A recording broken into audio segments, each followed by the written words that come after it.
Hello Mativa, bienvenue sur la chaîne Beauty Guys, je suis Chaîne Chérie, ton experte capillaire et aujourd'hui je vais t'expliquer comment bien choisir tes compléments alimentaires. Mais avant ça, je vais t'inviter à aller télécharger le guide de l'enceinte de produits parfaits juste en dessous de la vidéo pour avoir des produits sains et efficaces pour tes cheveux. Ça y est, tu l'as fait? Allez, c'est parti!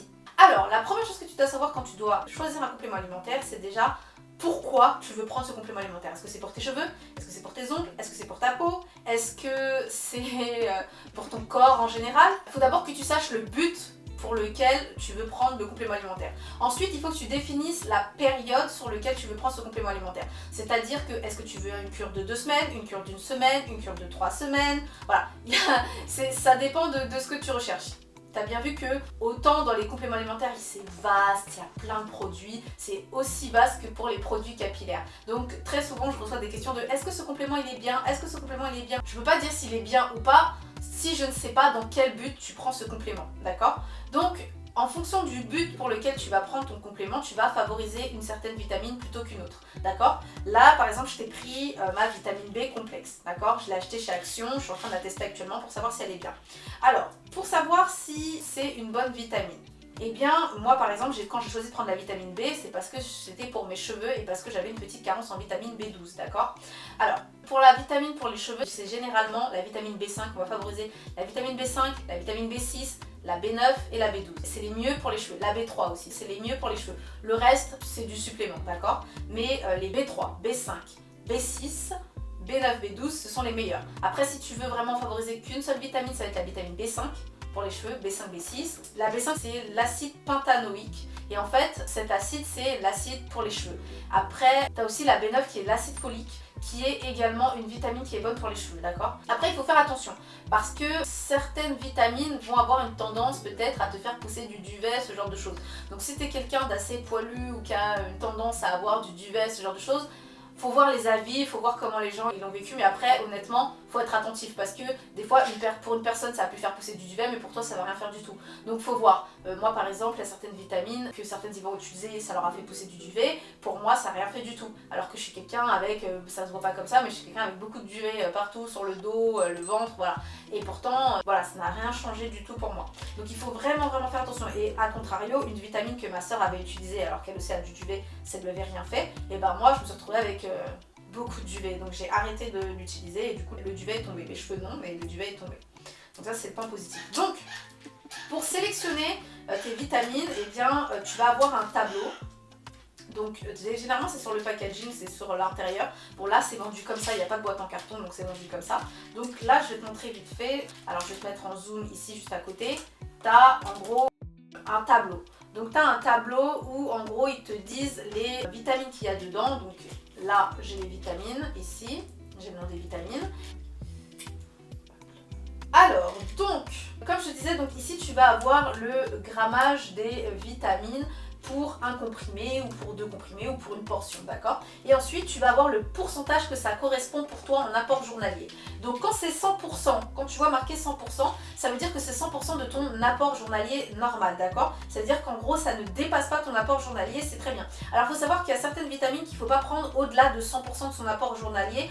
Pourquoi? Parce que du coup ça peut créer des problèmes au niveau du corps, d'accord? Donc c'est pour ça que des fois 100% c'est juste assez. Après tu as des fois où il y a certaines vitamines, par exemple des fois pour la B5, ce genre de choses, tu vas avoir 200%, 300%, etc. Ça veut dire en fait c'est 3 fois, vu que 100% c'est ton apport journalier complet, c'est-à-dire que c'est 3 fois ta dose journalière normale, d'accord? C'est-à-dire qu'en gros ça va booster ton système. Encore une fois, ce que tu dois savoir, c'est qu'un complément alimentaire c'est un complément, c'est-à-dire qu'il complète ton alimentation. Ça veut dire que si derrière ça tu prends des compléments alimentaires mais qu'en gros tu n'as pas une bonne alimentation, tu ne manges pas bien, tu ne bois pas suffisamment, ce sera complètement inefficace. Si tu ne fais pas les soins nécessaires, ce sera complètement inefficace. Donc il est important de derrière bien boire, bien manger, faire une activité régulière parce que sinon ça va servir absolument à rien, d'accord? Tu vas attendre des résultats qui ne vont jamais venir, ok? Donc encore une fois, pour savoir si ta vitamine est bonne, et bien la vitamine que tu veux booster, si c'est la vitamine A, la vitamine B ou la vitamine C ou je sais pas moi, ou le magnésium, et bien il faut que tu t'assures que ici ce soit à 100%, soit à plus de 100%. Si c'est en dessous de 100%, ça veut dire que ça ne t'apporte rien, d'accord? C'est-à-dire qu'en gros ça te fait un tout petit apport qui est très faible.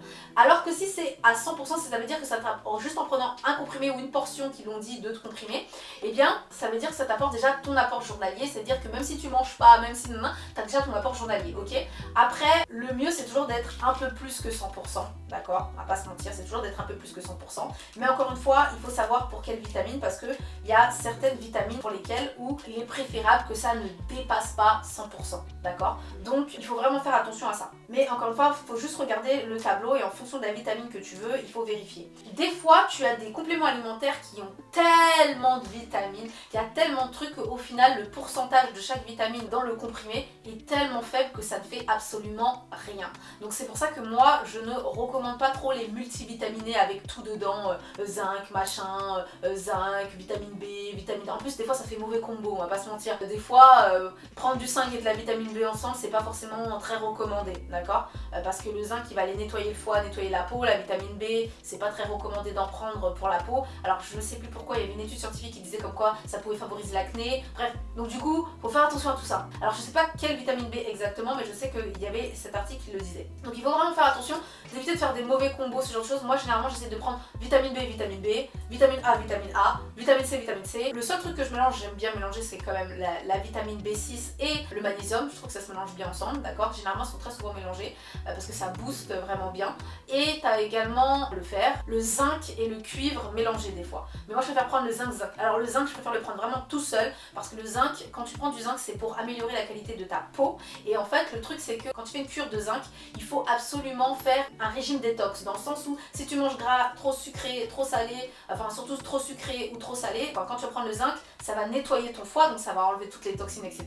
Mais en plus de ça, si tu manges gras, etc., bah en gros, ça risque de te créer de l'acné, des boutons, ce genre de choses. Il va essayer de se débarrasser des ordures qu'il a emmagasinées, et toi derrière, tu lui redonnes encore des choses, donc ça va lui remettre des ordures, donc c'est comme s'il avait rien fait, donc c'est n'importe quoi, d'accord? Donc on évite de manger trop gras, on évite de manger trop sucré. Moi, généralement, je fais une cure détox, comme ça, je prends mon zinc, je mange que vapeur, j'évite les aliments huileux, j'évite tout ça, et puis comme ça, c'est tranquille, ok? J'ai pas eu d'éruption cutanée. Moi, j'avais une copine qui l'a testé, qui a fait la cure de zinc, mais qui a continué à manger n'importe comment, fast food, etc. Son visage, c'était la... Alors que de base, elle a pas une peau à tendance acnéique, mais vu que, en gros, son foie essayait de se détoxifier, et elle, en même temps, lui redonnait des toxines, et bah c'était l'hécatombe totale. Son visage là c'était n'importe quoi, mais vraiment n'importe quoi. Il n'y a pas eu que son visage, il y a eu son visage, son dos, voilà, plein d'acné partout d'un coup hein, comme ça. Donc franchement moi je vous recommande vivement quand vous faites une cure de zinc, de faire une cure détox, de faire un régime détox, de manger pas sucré, pas gras et tout ça et faire vraiment bien attention, même pas totalement éliminer les produits laitiers mais un petit peu des produits laitiers, comme ça vous êtes tranquille, d'accord? Donc voilà, bon j'espère que cet épisode t'a plu, j'espère que ça t'aura aidé à comprendre comment tu choisis tes vitamines. Encore une fois, il faut juste regarder le tableau, le pourcentage journalier en fonction de la portion apportée de la vitamine que tu désires et comme ça tu sauras si c'est une bonne vitamine, enfin si ça correspond à ce que tu veux comme vitamine, d'accord? Parce qu'encore une fois, il n'y a pas forcément de mauvaises ou de bonnes vitamines, tout dépend de ce que tu veux en faire, d'accord? Après, il y en a quand même qui sont pas terribles, comme par exemple, moi je n'aime pas trop les gunies, je l'ai déjà dit plusieurs fois, les gunies, il y a plus de sucre, d'arômes, de tout ça là, que de produits naturels. Là-dedans, ils mettent plein de sucre, en fait ils essaient de tellement rendre le truc sexy qu'au final ça devient inefficace. Tu prends ta dose de sucre tous les jours en vrai, c'est ça que tu fais. Tu prends ta dose de sucre tous les jours. Il y a plus de sucre, d'arômes, de colorants, de gélatine, de je ne sais quoi, que du principe actif qui doit être compris dans le Gunies. Donc franchement, moi je te recommande plutôt de prendre un petit comprimé qui va être un peu pas sexy, donc un peu comme ça. Là tu prends, je te le montre. Tu prends ton petit comprimé pas très sexy, certes, mais au moins, on va pas se mentir, tu auras ton apport comme il faut, sans sucre, sans rien du tout, donc c'est le plus efficace possible. Après, il y a des personnes, je sais que j'ai une amie par exemple qui a vraiment du mal et qu'elle préfère les glucides. Comme c'est un peu sucré, du coup ça lui empêche d'oublier. Mais après, il y a ton portable, tu peux mettre des rappels, il y a plein de choses où tu peux mettre des rappels, donc voilà. Et ensuite, une cure. Il n'y a pas de date de durée sur une cure, dans le sens où on m'a déjà demandé combien de temps je dois prendre, c'est marqué. En gros, en fonction des vitamines que tu as pris, il faut lire la notice. Ça c'est très important parce qu'ils vont te dire combien de comprimés tu dois prendre, combien de temps. Il y a des produits qu'on ne peut pas prendre à jeun, donc c'est-à-dire que si tu ne prends pas ton petit déjeuner, c'est mort. Il y a certains trucs que tu dois prendre pendant les repas, donc c'est très important de regarder la notice avant de prendre quoi que ce soit. Il y a aussi des produits qu'on ne prend pas lorsqu'on allaite ou lorsqu'on est enceinte. Donc mesdames, faites bien attention quand vous choisissez vos vitamines, regardez bien toutes les petites explications et encore une fois, regardez les apports journaliers, ok?